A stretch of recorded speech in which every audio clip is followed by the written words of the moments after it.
Nalika wengi tiba aku nritake kenanganku dhewe. Jaman cilik ing desa adoh karo kulawarga, tangga-tangga lan kanca-kanca.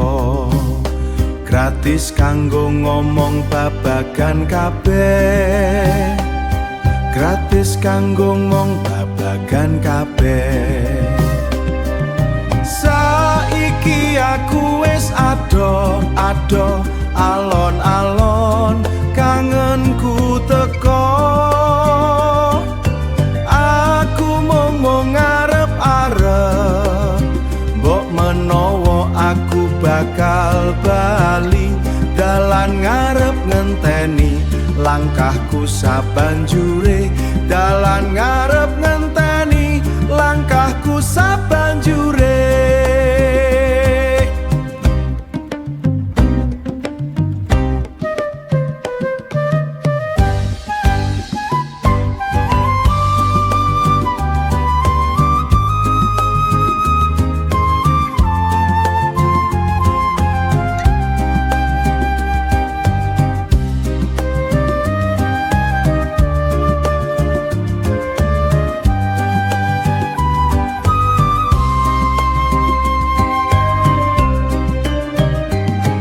Gusti, muga-muga kabeh apik, amarga aku kudu terus maju menyang pangarep-arep.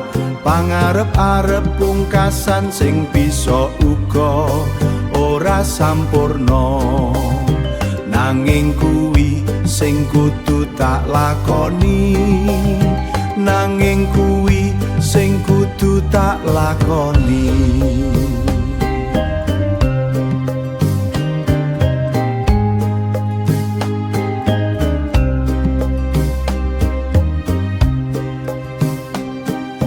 Duh Gusti, matur nuwun.